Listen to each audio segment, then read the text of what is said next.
तो हेलो साथियों, स्वागत है आप सभी का आपके अपने YouTube channel tuition with Mayank पर। मैं मयंक आप सभी का इस चैनल पर साथियों हार्दिक स्वागत करता हूं।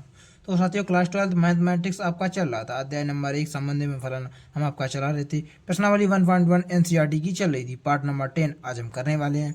प्रश्न नंबर 1 का जो है 5वां पार्ट जो है उसके सवाल जो है उसमें भी पार्ट दिए गए हैं 5, उनको आज हम करने वाले हैं साथियों। ठीक है, इसमें बुक में देखिए, आप सभी देखिए कितने पार्ट दिए हैं प्रश्न नंबर 5 में। प्रश्नावली 1.1 आपकी चल रही थी, देखिए इधर प्रश्नावली 1.1 चल रही थी। प्रश्न 1 का 5वें पार्ट का जो है वो आज हम ये करने वाले हैं। इसके ये 2 क्वेश्चन आज हम करेंगे। ठीक है, इन 2 को करेंगे, बाकी क्लास में इनको करेंगे। ठीक है, ये 2 क्वेश्चन आज की क्लास में मैं आपको एकदम बेसिक तरीके से, एकदम मज़ेदार तरीके से समझा दूंगा। ठीक है, तो आपको पर दिक्कत लेने की कोई ज़रूरत है नहीं। आप हमारे चैनल से, इस चैनल से तैयारी करते रहिए। क्लास 12 मैथ की आसानी से तैयारी आपकी करा दूंगा। एनसीईआरटी का फुल सिलेबस लेकर के हम चल रहे हैं।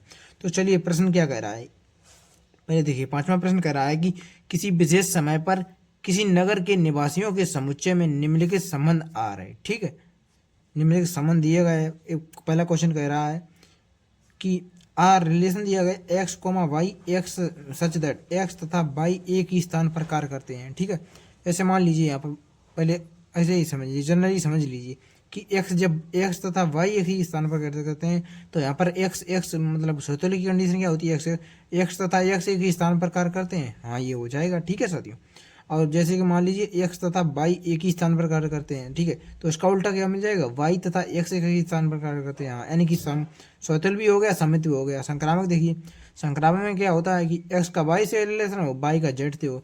तो देखिए यहाँ पर एक्स तथा वाई एक ही स्थान पर कार्य करते हैं, और यहाँ पर वाई जेड अपने ले लीजिए, वाई तथा जेड एक ही स्थान पर कार्य करते हैं। जब तीनों एक ही स्थान पर कार्य करते हैं तो एक्स तथा जेड भी एक स्थान पर कार्य करते हैं, तो ये आपका संक्रामक भी हो जाएगा। उसी प्रकार से ये क्वेश्चन होगा। ये दोनों क्वेश्चन बिल्कुल सेम है।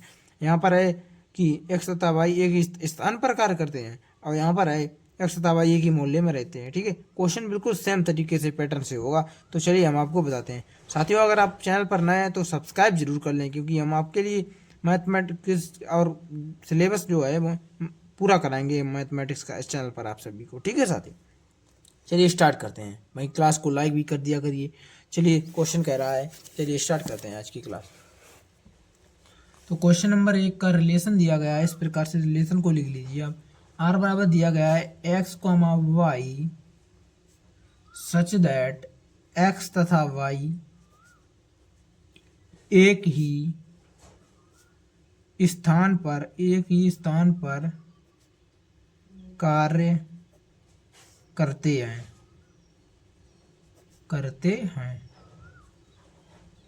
ये रिलेशन हमें दिया गया है, इस प्रकार से लिख लीजिए रिलेशन को इधर। ठीक है, एक्स दिया गया कि आर बराबर एक्स कॉमा वाई एक्स तथा सच दैट एक्स तथा वाई एक ही स्थान पर कार्य करते हैं। ठीक है, तो यहाँ पर नंबर 1 जांच कर लीजिए। यहाँ पर ये वो उससे होगा, रोस्टर रूप से नहीं होगा, समुच्चय निर्माण रूप से ये क्वेश्चन हो रहा है। ठीक है, तो यहाँ पर लिख लीजिए आप सभी की स्वतुल्य संबंध।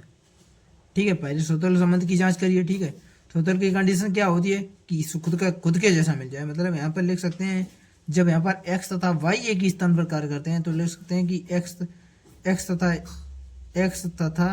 x एक ही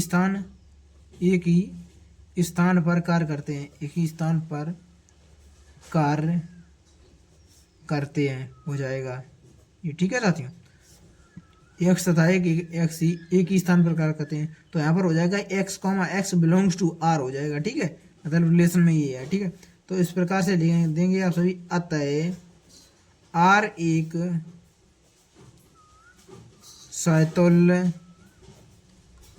संबंध है। अतः आर एक स्वतुल्य संबंध है।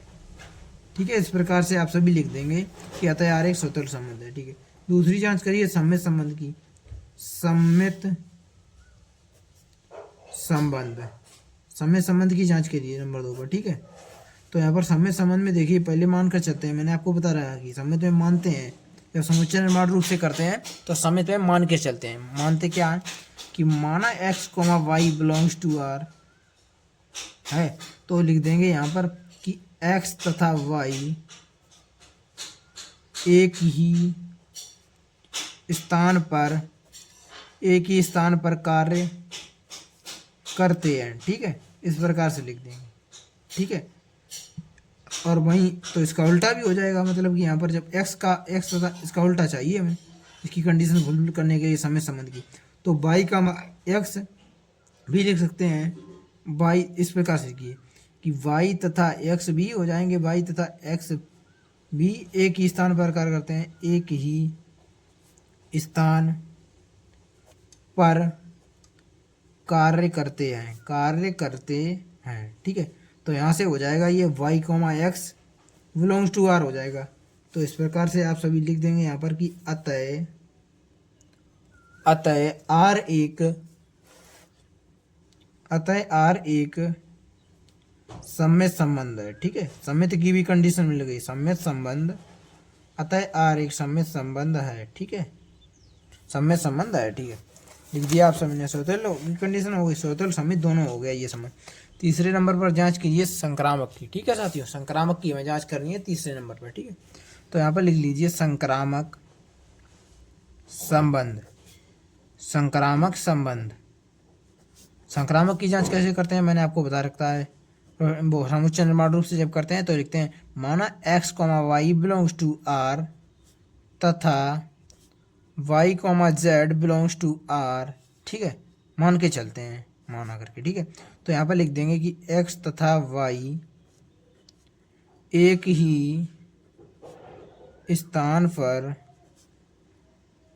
कार्य करते हैं, एक ही स्थान पर कार्य करते हैं, ठीक है, तथा और y, z भी लिख देंगे इस प्रकार से, y तथा z भी, पहले क्या लिखेंगे, x तथा y एक ही स्थान पर कार्य करते हैं, तथा बीच वाला तथा यहाँ पर देख लीजिए इस वाला, y तथा z एक ही स्थान पर कार्य करते हैं, स्थान पर कार्य करते हैं, ठीक है, इस प्रकार से लिख देंगे। तो यहाँ पर हो जाएगा आप सभी का कि x तथा y जब एक ही स्थान पर कार्य करते हैं तथा y तथा z एक ही स्थान पर करते हैं, तो जब तीनों एक ही स्थान पर कार्य करते हैं, ठीक है, मान लीजिए तीन, ये है रोहित, ये है मोहित, ये है z है श्याम। जब रोहित, मोहित, श्याम तीनों एक ही जगह कार्य करते हैं तो रोहित और श्याम नहीं क्या एक जगह कार्य करते हैं, इस प्रकार से समझिए। तो यहाँ पर हो जाएगा x, z belongs to r हो जाएगा, ठीक है, x, z belongs to r, या फिर ऐसे लिख दीजिए पहले। तो यहाँ पर x तथा z भी एक ही स्थान पर कार्य करते हैं, ठीक है साथियों, कार्य करते हैं। इस प्रकार से होगा कि x तथा z भी एक ही स्थान पर कार्य करते हैं, ठीक है। तो यहाँ पर लिख देंगे कि x, z belongs to r, ठीक है, x का रिलेशन, x, z जो है वो रिलेशन में है, ठीक है, इस प्रकार से लिख देंगे। तो अतः लिख देंगे आप सभी, अतः r एक संक्रामक संबंध है, संक्रामक संबंध है, ठीक है।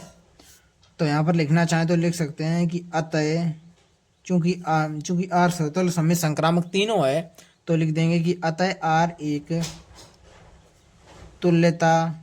तुल्यता संबंध है, इस प्रकार से लिख देंगे आप सभी, ठीक है साथियों। उम्मीद करता हूँ ये क्वेश्चन आपको, ये प्रश्न नंबर 1 के 5वें पार्ट का ए पार्ट जो होगा वो आपको समझ में आ गया होगा।